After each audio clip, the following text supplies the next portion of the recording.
स्वागत। आज हम एक दिलचस्प कहानी के पन्नों में उतर रहे हैं। ये कहानी हमें मिली है एक यात्रा वृतांत के तौर पर। शीर्षक है पुनर्मिलन। ये बर्लिन के एक निवासी के नोट्स हैं जिसने पैदल दुनिया नापने की ठानी थी। पर असल में ये कहानी मुंशी प्रेमचंद की मशहूर रचना शाप पर आधारित है। हाँ, बिल्कुल। तो हमारे पास स्रोत के तौर पर ये वृतांत है और हमारा मकसद है इस अनोखी यात्रा और इसमें घटी एक, आप कह सकते हैं, हैरान कर देने वाली अविश्वसनीय घटना के सार को समझना। चलिए देखते हैं इसमें क्या खास है। बिल्कुल। और जैसा आपने कहा, ये सिर्फ एक सफर की कहानी नहीं है। ये तो मानवीय इच्छा शक्ति, मतलब नियति का खेल और कुछ ऐसी घटनाओं का जिक्र करती है जिन पर, जैसा कहानी कहने वाला खुद भी मानता है, यकीन करना थोड़ा मुश्किल है। ये कहानी वो जो असलियत और कल्पना के बीच की लकीर है ना, उसे काफी धुंधला कर देती है। तो कहानी का नायक बर्लिन का रहने वाला है, काफी अमीर आदमी।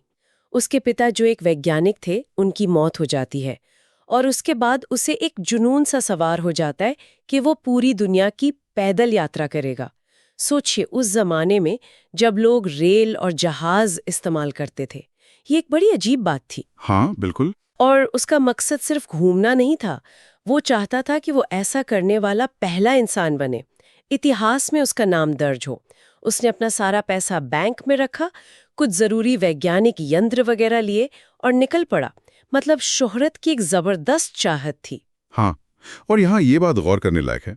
देखिए, इस यात्रा का एक भौतिक पहलू तो है ही। मुश्किल रास्तों से गुजरना, प्रकृति का सामना करना, ये सब तो है। पर उससे भी गहरा एक मनोवैज्ञानिक पहलू है।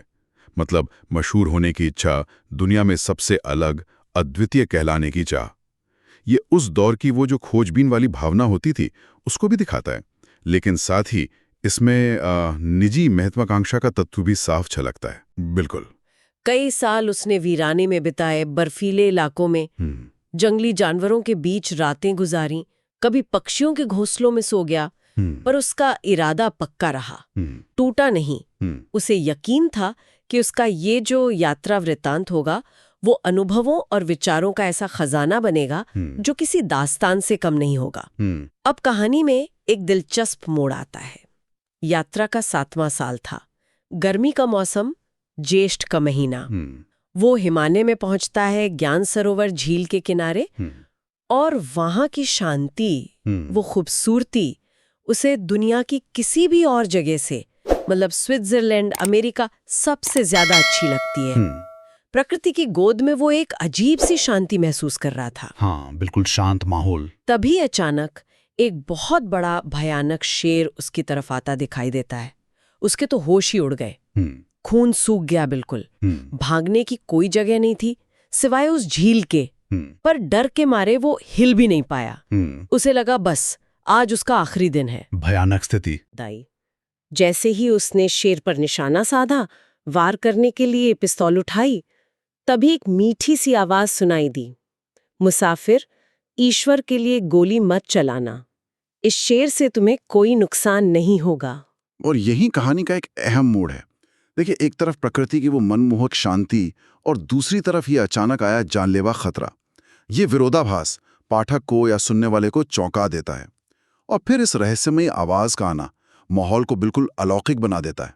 कहानी कहने वाला खुद कहता है कि भाई, मैं अंधविश्वासी नहीं हूं, पर जो देखा वो सच बयान कर रहा हूं। हाँ, उसने पीछे मुड़कर देखा तो सोने का लोटा और थाली लिए एक बेहद खूबसूरत युवती खड़ी थी। लेखक उसकी सुंदरता की तुलना जर्मनी की परियों से भी बढ़कर बताता है।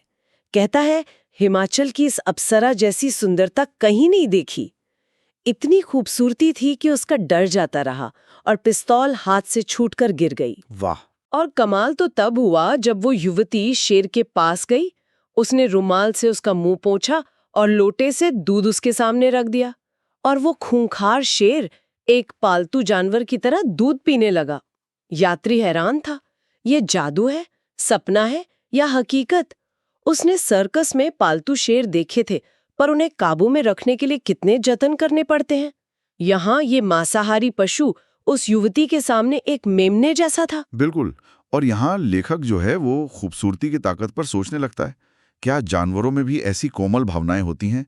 या ये उस स्त्री की कोई चमत्कारी शक्ति है?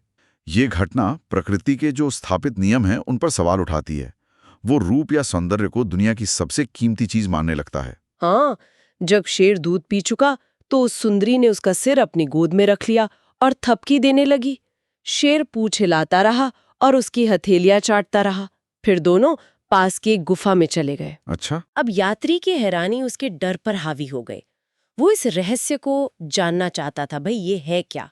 तो वो दबे पांव गुफा के दरवाजे तक गया और अंदर झांका, और अंदर का नजारा वो तो किसी महल जैसा था। जरी का फर्श बिछा है, कारचोबी मसनद रखी है, सोने चांदी के बर्तन हैं, सुंदर तस्वीरें लगी हैं, फूलों के गमले रखे हैं, और शेर वो मसनद पर बैठा था। अरे वाह, गुफा के अंदर महल? हाँ, परछाई देखकर वो सुंदरी बाहर आई। उसकी आवाज बहुत मीठी थी, मनोहर थी, पर चेहरे पर एक उदासी थी, आंखों में निराशा झलक रही थी। यात्री ने अपना परिचय दिया, बताया कि वो बर्लिन से आया है, दुनिया घूम रहा है। सुंदरी ने मेहमान नवाजी के तौर पर उसे अंदर बुलाया और यात्री के बहुत पूछने पर उसने अपनी कहानी सुनानी शुरू की। और यहीं से, जैसा आपने कहा, कहानी के अंदर एक और कहानी शुरू होती है, जो उस शेर और उस युवती के रहस्य से पर्दा उठाएगी। अब कहानी में प्रेम, सुंदरता, नियति, पाप पुण्य और खास तौर पर जो भारतीय परंपरा का एक अहम पहलू है, पातिव्रत्य, जैसे विषय सामने आएंगे। एक बाहरी यात्रा अब एक अंदरूनी, नैतिक और आध्यात्मिक खोज बन जाती है। बिल्कुल। तो उसने बताया कि वो कश्मीर की राजकुमारी प्रियंवदा है और उसका पति एक राजपूत योद्धा नृसिंह देव।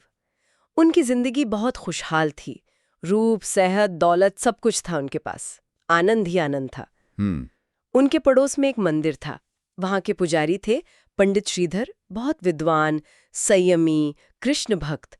उनकी पत्नी थी विद्याधरी, जो प्रियंवदा की हमउम्र सहेली भी थी, शांत और पतिव्रता स्त्री। नृसिंह देव और प्रियंवदा दोनों पति पत्नी रोज मंदिर जाते थे, श्रीधर और विद्याधरी से मिलते थे। अच्छा, तो उनका मिलना जुलना था। हाँ, एक दिन सावन का महीना था, मौसम सुहावना था, तो झूले झूलने का कार्यक्रम बना। प्रियंवदा तो झूले के पटरे पर बैठ गई, पर विद्याधरी थोड़ी झिझक रही थी, चढ़ नहीं पा रही थी। तो नृसिंह देव ने सहारा देने के लिए उसकी बांह पकड़ी, और प्रियंवदा महसूस करती है कि उस वक्त नृसिंह देव की आंखों में एक विचित्र तृष्णा, एक अजीब सी प्यास थी, और चेहरे पर विचित्र आतुरता थी। ओह, ये तो एक महत्वपूर्ण अवलोकन है। हाँ, विद्याधरी जैसे ही झूले पर आई, उसका चेहरा गुस्से से लाल हो गया। उसने नृसिंह देव से कहा, तूने काम के वश होकर, मतलब वासना के कारण, मेरे शरीर में हाथ लगाया है। मैं अपने पातिव्रत के बल से तुझे श्राप देती हूं कि तू इसी क्षण पशु हो जा। और उसने गले से रुद्राक्ष की माला फेंककर मारी, और नृसिंह देव तुरंत एक विशाल सिंह, एक शेर बन गए। बाप रे, ये घटना पातिव्रत की शक्ति को दर्शाती है, जैसा कहानी में बताया गया है। देखिए, पातिव्रत भारतीय परंपरा में उस शक्ति को कहते हैं जो एक पत्नी की अपने पति के प्रति पूरी वफादारी और पवित्रता से पैदा होती है। यहाँ पर यह शक्ति इतनी प्रबल दिखाई गई है कि वो श्राप देने में सक्षम है। पल भर में इंसान को जानवर बना दिया। हालांकि प्रियंवदा को शक होता है, क्या सच में उसके पति के मन में गलत इच्छा थी, या ये विद्याधरी का भ्रम था, उसका वहम? वो कामदेव की शक्ति का भी जिक्र करती है कि उसने तो बड़े बड़े तपस्वियों को भी विचलित कर दिया है। तो ये नैतिकता, नजरिए और कर्मफल पर एक पेचीदा सवाल खड़ा करता है। बिल्कुल। प्रियंवदा ने बहुत मिन्नतें की, गिड़गिड़ाई, पर विद्याधरी ने कहा कि उद्धार प्रायश्चित से ही होगा, पश्चाताप और तपस्या करनी होगी। प्रियंवदा राजपूत कन्या थी, तो उसने ज्यादा अनुनय विनय नहीं की और शेर बन चुके पति को लेकर घर आ गई। स्वाभिमान। कई महीने बीत गए। प्रियंवदा पूरी लगन से, तन मन से शेर रूपी पति की सेवा करने लगी। और हैरानी की बात यह थी कि वो शेर मांस से नफरत करता था, गाय भैंसों को देखता तक नहीं था। प्रियंवदा उसे दूध पिलाती और सैर कराती। उसे उम्मीद थी, विश्वास था कि ये विपत्ति, ये मुश्किल जरूर टलेगी। एक अनोखी सेवा। हाँ, फिर वो प्रायश्चित के लिए हरिद्वार मेले में गई। वहां उसने एक आदमी को पुल से गंगा में गिरते देखा। हजारों लोग देख रहे थे, पर कोई मदद को आगे नहीं आया। सब तमाशा देख रहे थे। प्रियंवदा अपनी जान खतरे में डालकर उस बर्फीले पानी में कूद गई और उस आदमी को बचाया। और बचाने के बाद पता चला कि वो कौन थे, पंडित श्रीधर। अरे क्या संयोग है! ये प्रियंवदा के साहस और उसकी करुणा का प्रतीक है, और साथ ही उस समय के समाज की जो उदासीनता थी उस पर एक तीखी टिप्पणी भी है। और ये घटना, जैसा आपने कहा, आगे की कहानी को जोड़ने वाली है। तट पर विद्याधरी भी आ गए।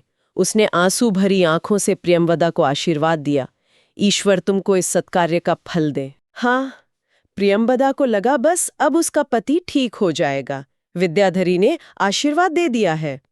वो जल्दी से घर लौटी, पर वहां सब उजाड़ पड़ा था, वीरान। नौकर, सारा सामान, गहने सब कुछ लूट कर भाग गए थे, और शेर जंजीरों में बंधा कमजोर पड़ा था। वो धर्म लूटने गई थी पर अपना धन लुटा बैठी। ओह, यहाँ विडंबना देखिए, किस्मत का खेल। एक नेक काम का फल तुरंत नहीं मिलता, बल्कि एक और विपत्ति आ जाती है। हाँ, ये जीवन की अनिश्चितता और भाग्य की जो परीक्षाएं होती हैं, उनको दिखाता है। सही बात है। प्रियंवदा ने वो जगह छोड़ दी और सिंधु नदी के किनारे एक निर्जन प्राचीन मंदिर में रहने लगी। 3 साल गुजर गए। एक शाम उसने एक घुड़सवार को पास के झुरमुट में जाते देखा। फिर चीत्कार और गोलियों की आवाज आई। फिर कोई अनहोनी? हाँ, भयानक बारिश हो रही थी, अंधेरा था। वो कटार लेकर उस तरफ गई। एक गुफा में उसने डाकुओं को देखा। डाकू सरदार मर चुका था। उसकी पत्नी अपने मरे हुए पति के पास खड़ी थी, और वो उस घुड़सवार को, जिसे डाकुओं ने पकड़ा था, उसे अपने पति के साथ चिता में जलाने की जिद कर रही थी। उसने उस आदमी को चिता में फेंक भी दिया। हे भगवान! प्रियंवदा तुरंत चिता में कूद गई और उसे बाहर निकाल लाई। तभी डाकू सरदार की पत्नी उस पर झपटी, लेकिन उसी वक्त शेर मतलब नृसिंहदेव गरजता हुआ आ गया। डाकू तो डर के मारे भागे और सरदार की पत्नी गुस्से में खुद ही चिता में जल गई। बाप रे! प्रियंवदा का गजब का हौसला फिर सामने आता है। असाधारण साहस, और साथ ही स्त्री के क्रोध और प्रतिशोध का क्या भयानक रूप दिखाया गया है यहाँ। और शेर का बिल्कुल सही समय पर आकर रक्षा करना, उनके बीच का जो गहरा, भले ही अब असामान्य रिश्ता है, उसको दिखाता है। हाँ, और जानते वो परचाया गया व्यक्ति कौन था? फिर से पंडित श्रीधर। किया दोबारा? अच्छा। और गुफा के कोने में एक घायल युवक पड़ा था। वो असल में पुरुष भेष में विद्याधरी थी। डाकुओं ने दोनों को पकड़ लिया था। अच्छा, ये तो कहानी और उलझ गई। बिल्कुल। प्रियंवदा ने शेर की पीठ पर दोनों घायलों को बिठाया और उन्हें मंदिर ले आई, सेवा की। जब वो स्वस्थ हो गए तो उन्हें विदा किया। विद्याधरी ने फिर आशीर्वाद दिया, पर प्रियंवदा को लगा कि प्रायश्चित अभी पूरा नहीं हुआ, उसका पति अब भी शेर ही है। परीक्षा जारी है। डाकुओं के डर से प्रियंवदा ने वो स्थान भी छोड़ दिया।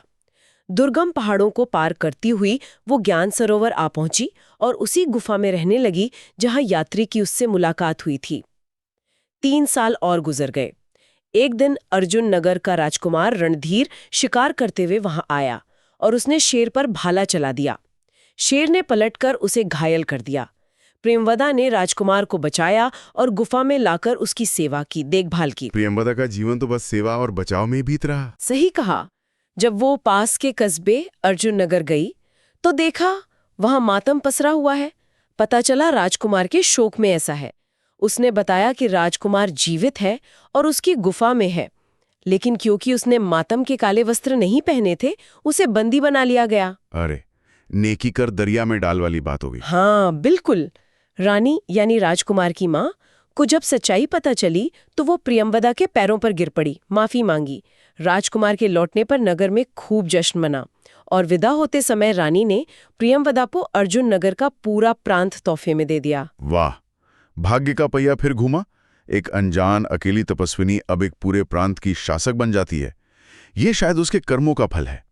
पर यहां भी देखिए, वो स्वयं भोग विलास से दूर रहकर तपस्विनी का जीवन ही जीती है और सारी आय परोपकार में लगाती है। उसने शासन का भार पंडित श्रीधर को सौंप दिया, जिन्हें उसने ढूंढ निकाला था। विद्याधरी भी उनके साथ थी। प्रियंवदा रियासत का काम करके वापस गुफा लौट आती। असल में विद्याधरी के सौंदर्य पर मोहित थे। रानी रणधीर की माँ भी इस साजिश में शामिल थीं। वो दोनों मिलकर विद्याधरी को घेरने लगे और वो भोली भाली स्त्री उनके जाल में फंसती गई। पंडित श्रीधर जब राज्य के दौरे पर गए तो विद्याधरी उनके साथ नहीं गई, बहाना बना दिया। राजा रणधीर की 25वीं जयंती पर विद्याधरी ने राजा के लिए गुप्त रूप से फूलों का हार बनाया और राजा से तोहफे में एक बहुमूल्य जड़ाऊ कंगन पाया। यहाँ मानवीय कमजोरियां, प्रलोभन और ईर्ष्या का खेल साफ दिखता है। विद्याधरी, जो कभी अपने पातिव्रत के बल पर श्राप दे सकती थी, अब धीरे धीरे नैतिक रूप से विचलित हो रही है, भले ही अनजाने में। कहानी में कहा गया है कि उसका जो पातिव्रत पहले एक मजबूत पेड़ जैसा था, उसमें अब दोस्ती और प्रलोभन का घासपात उगाया था। बिल्कुल सही। जब पंडित श्रीधर लौटे तो विद्याधरी ने सज संवर कर उनका स्वागत किया।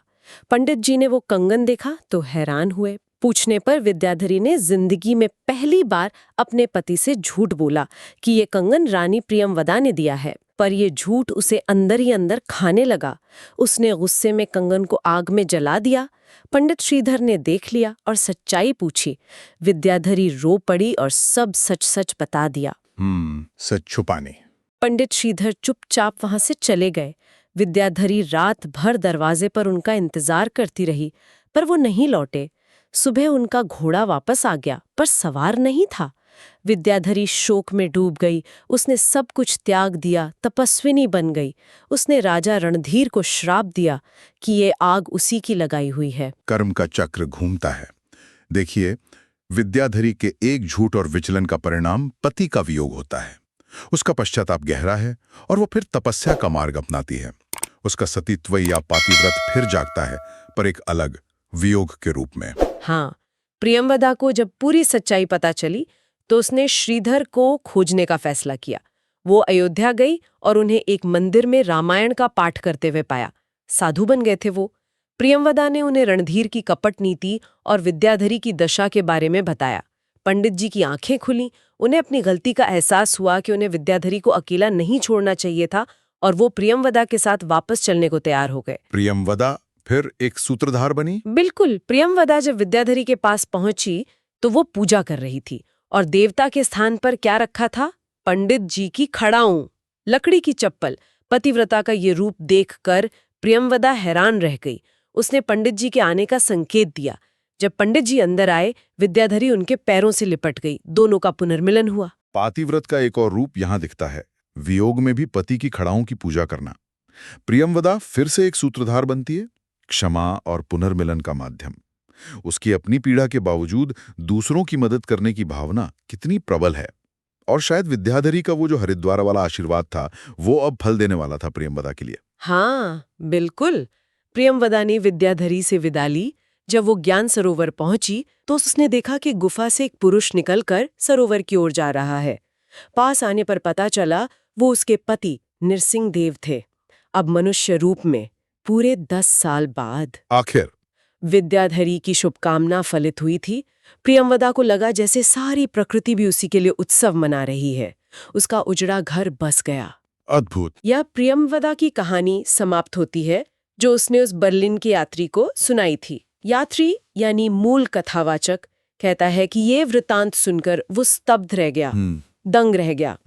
उसे लगा कि यूरोप में ऐसी पतिव्रता स्त्री नहीं मिल सकती। वो पश्चिमी सभ्यता की तुलना में भारतीय पातिव्रत धर्म के आध्यात्मिक पहलू और आदर्शों को, जैसे सीता सावित्री का उदाहरण देकर, श्रेष्ठ मानता है। हाँ, लेखक यहाँ एक साफ सांस्कृतिक तुलना प्रस्तुत करता है, जो उसके अपने दृष्टिकोण और शायद उस समय के माहौल को दर्शाती है। कहानी पश्चिमी पाठक के लिए, या कहें किसी भी बाहरी व्यक्ति के लिए, पूर्वी आध्यात्मिकता और संबंधों की गहराई, कर्मफल के सिद्धांत का एक उदाहरण बन जाती है। यात्री यूरोप लौटता है।